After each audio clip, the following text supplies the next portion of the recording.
இன்றைக்கி நாம் இந்த ஒருங்கிணைந்த பண்ணைக்கு வந்து நம்ம வந்திருக்கோம். ஆல்ரெடி இந்த இதில் வந்து ஒரு வீடியோ போட்டிருக்கோம். அது என்னென்னு பார்த்தீங்கன்னா, நாட்டுக்கோழி வளர்ப்பு சம்மந்தமாக ஒரு வீடியோ போட்டிருக்கோம். இன்றைக்கி நம்ம ஏன் இங்கே மறுபடியும் வந்திருக்கோம் அப்படின்னு பார்த்தீங்கன்னா, இன்றைக்கி அதே விவசாயிக்கிட்ட நாம் தென்னை மர வளர்ப்பை பற்றி நாம் டீட்டெயிலாக கேட்டு தெரிஞ்சுக்க போகிறோம். அண்ணா வணக்கம்ண்ணே. வணக்கம் வணக்கம். நல்லா இருக்கீங்களாண்ணே? நல்லா இருக்கேன். அண்ணா உங்களை பற்றி ஒரு இன்ட்ரோ எடுத்துக்கண்ணே, சொல்லிக்கோங்க. என் பேர் செல்லப்பாண்டி. பண்ணை வந்து ஒருங்கிணைந்த பண்ணை. பண்ணையோட பேருமே செல்லப்பாண்டி ஒருங்கிணைந்த பண்ணை தான் வச்சுருக்கேன். சரி, பண்ணைக்கே என் பேர் தான் வச்சுருக்கேன். அது நம்ம ஒரு ஆசையில். எந்த ஏரியாவில் பண்ணை எங்கே அமைச்சிருக்கேன்னு கேட்டிங்கன்னா, விருதுநகர் மாவட்டம் காரியாவட்டி வட்டம் அல்லாலைப்பேரி வில்லேஜில் கிராமத்தில் நம்ம பண்ணை அமைச்சிருக்கு. சரிண்ணே, நீங்கள் எத்தனை வருஷமான விவசாயம் பண்ணிகிட்ருக்கீங்க? நான் இந்த 2 வருஷமாக தான் பார்க்குறேன். நாங்கள் இப்போ தான் ஆரம்பிச்சிருக்கோம், 2 வருஷமாக பார்க்குறோம். சரிண்ணே, இந்த பண்ணையோட மொத்த அளவு எவ்வளோண்ணே? இந்த பண்ணையோட மொத்த பரப்பளவு வந்து 1.5 ஏக்கரு. ஆனால் இப்போதைக்கு நாங்கள் 1.5 ஏக்கருமே பயன்பாட்டு கொண்டு வரல. என்னால் இப்போதைக்கு படிப்படியாக ஆரம்பித்து பண்ண முடிய அளவுக்கு இடத்த பண்ணிக்கிருக்கோம். மீதி இடம் கொஞ்சம் சும்மா தான் போட்டு வச்சுருக்கோம். தென்னை மரம் வந்து ஒரு குறிப்பிட்ட ஏரியாவுக்கு மட்டும்தான் போட்டிருக்கீங்க? நம்ம ஒரு குறிப்பிட்ட இடத்துக்கு தான் தென்னை போட்டிருக்கோம். இது வந்து எத்தனை சென்டில் நீங்கள் வந்து தென்னை மரம் போட்டிருக்கீங்க? இது வந்து பார்த்தீங்கன்னா 50 சென்டில் போட்டிருக்கோம். சரிண்ணே, 50 சென்டில் எத்தனை மரம்? 50 சென்டில் நம்ம வந்து 25 மரம் வச்சுருக்கோம். இந்த தென்னை தோட்டத்துக்கு வந்து எத்தனை வயசுனே ஆச்சு போட்டு? இந்த தென்னங்கன்றுக்கு வயசு வந்து பார்த்தீங்கன்னா, அதாவது பிறந்ததுலேருந்து வயசு சொல்கிறாந்தா கண்டு வந்து 7 மாதம் கண்டு வாங்கினோம். சரிண்ணே, இப்போ வந்து கரெக்டாக வந்து இது 11 மாதம். இந்த கண்டுக்கு நாங்கள் நட்டதுலேருந்து 11 மாதம். அது சரிங்கண்ணே, 11 மாதம். இந்த கண்டு வயசு 11 மாதம். இது என்ன ரகம்னு தேர்வு பண்ணிருக்கீங்க? இது வந்து கிழக்கு கடற்கரை நெட்ட ரகம். கிழக்கு கடற்கரை நெட்டம். ஏன்னா குறிப்பாக இந்த நகரத்தை வந்து தேர்வு பண்ணீங்க? குறிப்பாக என்னன்னு கேட்டிங்கன்னா, நாட்டு ரகம் தான் நம்மளுடைய எண்ணமாக இருந்துச்சு. நம்ம ஹைப்ரிட் போக விரும்பலை, நாட்டு ரகம் தான் நடணும் அப்படின்ற எண்ணம் மட்டும் இருந்துச்சு. அப்படின்னு போகும்போது நம்ம அருப்புக்கோட்டை கோயிலாங்குளம் வேளாண்மை ஆராய்ச்சி நிலையத்தில் நாங்கள் போய் பார்க்கும்போது எங்களுக்கு இந்த ரகம் கொடுத்தாங்க. அங்கே தான் வாங்கிட்டு வந்து நட்டோம். சரி, குழி தயாரிப்பு எப்படின்னு பண்ணீங்க? குழி வந்து இப்போ தென்னைனாலே பொதுவான அளவு தான். பொதுவான அளவு 3க்கு 3 3 அடி ஆழம், 3 அடி அகலம், 3 அடி ஆழம். இந்த அமைப்பில் குழி எடுத்துக்கிறது. என்னுடைய தென்னைக்கு பூராமே நான் கையாலே நானே எடுத்துக்கிட்டேன். நடவு செய்யும்போது என்னென்ன உரம்னே போட்டீங்க? நடவு பார்த்திங்கன்னா 3க்கு 3 குழி எடுத்துடுறோம். குழி எடுத்துட்டு அதை நம்ம ஒரு குறிப்பிட்ட நாளுக்கு ஆற போட்டுறோம். ஒரு 15 நாள் இதை நம்ம சூழ்நிலை பொறுத்து. நீங்கள் எத்தனை நாள் போட்டீங்க? நான் வந்து 2 வாரம் போட்டேன். நான் எடுத்த அந்த டைமிங் எப்படி, அதனால் 2 வாரம், ஒரு 15 நாள் ஆற போட்டேன். இப்போ தென்னை மரம் வைக்கணும்னாலே 15 நாள் ஆற போடணுமா? அது கூட நாளும் தவறில்லை. 15 நாள் அவசியம் இல்லை. அது ஒரு மாதமாக கூட இருக்கலாம். இல்லை, மினிமம் எத்தனை நாள் ஆற போடணும்? ஒரு மாதம் இருந்தால் போதுமானது. ஒரு மாதம் போதுமானது. ஏன்னா திருப்பி மழை பெஞ்சு திருப்பி மண்ணது இடிஞ்சு விழுந்து திருப்பி வேறு வேலை வச்சிடும். அதனால் ஒரு மாதம் போதுமானது. அது கூட ஒரு 15 நாளில் வச்சாலும் ஒன்றும் தவறு இல்லை. நடவு செய்யும்போது ஏதாவது உரம் போட்டிங்களாண்ணே? நடவு வந்து நாங்கள் படிப்படியாக நடவு நிறையா ஸ்டெப் இருக்குது. புளியை வந்து நம்ம 3க்கு 3 எடுத்துட்டோம். எடுத்துகிட்டு 15 நாள் ஆற போட்டோம். அதுக்கப்புறம் எப்படி நட்டோம்னு கேட்டிங்கன்னா, மொத்தம் 3 அடி ஆழத்தில் 1 அடி வெறும் ஆற்று மணல். 1 அடிக்கு ஆற்று மணலை உள்ளே போட்டு சமமாக பரப்பிட்டோம்.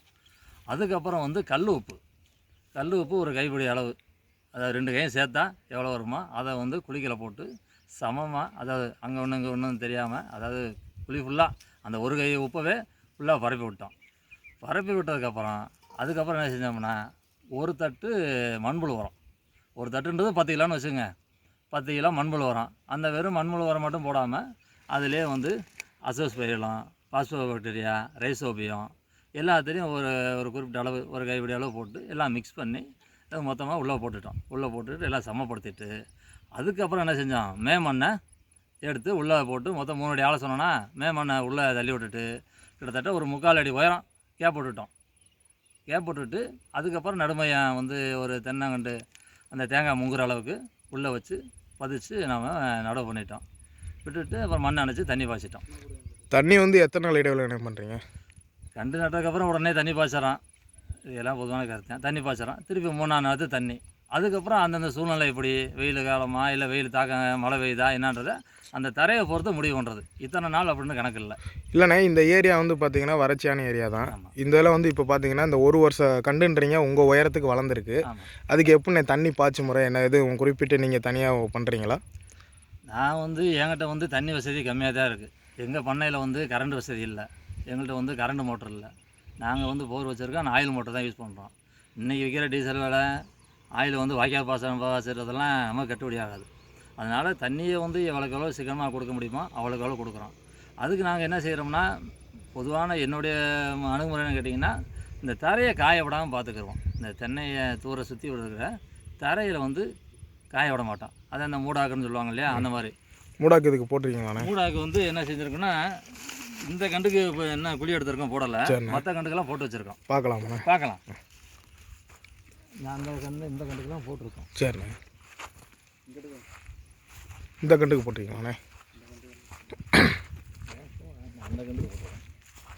இந்த கண்டுக்கு ஆமாம், இதுக்கு போட்டிருக்கோம்.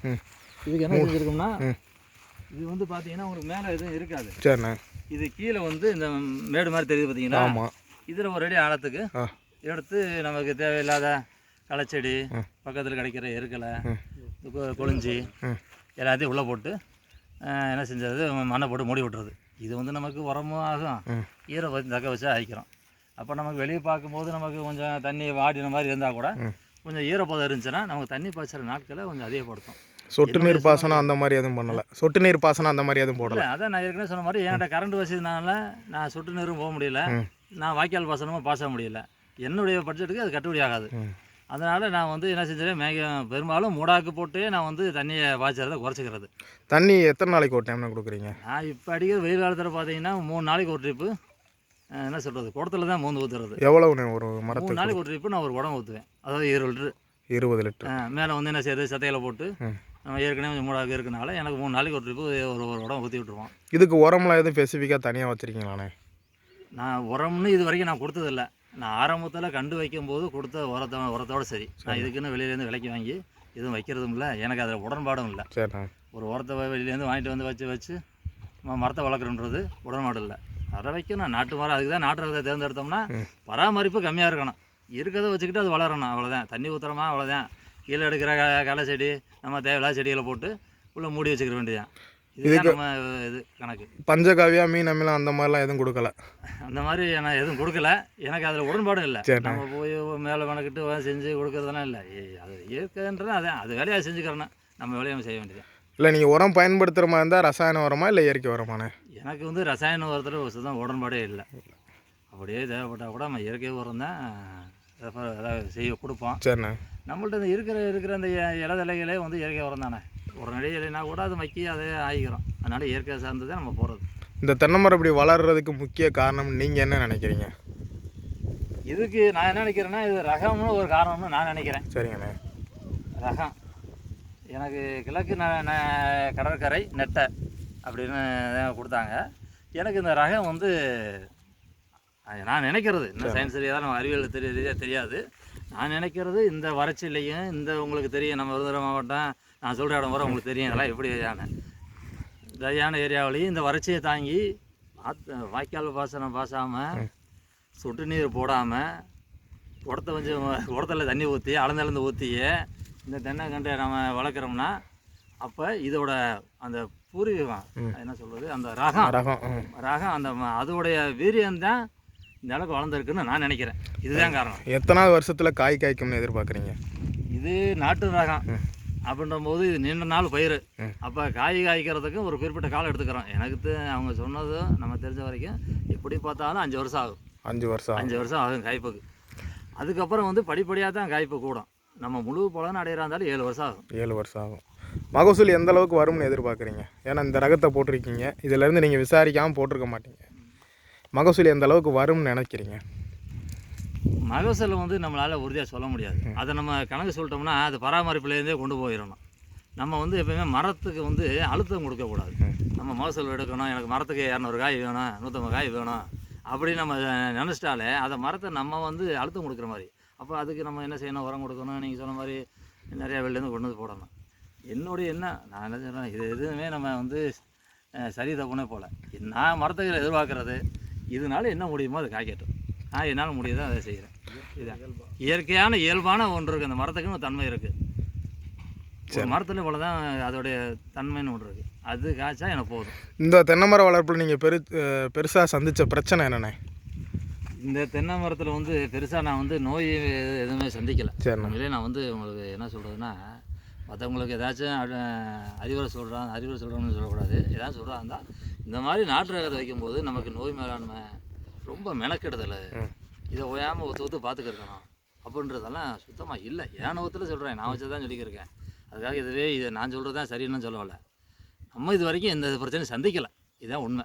தென்னையை பொறுத்த வரைக்கும் நான் வந்து எனக்கு தேவைப்படுற போது சூழ்நிலையை பொறுத்து தண்ணி ஊற்றுவேன்.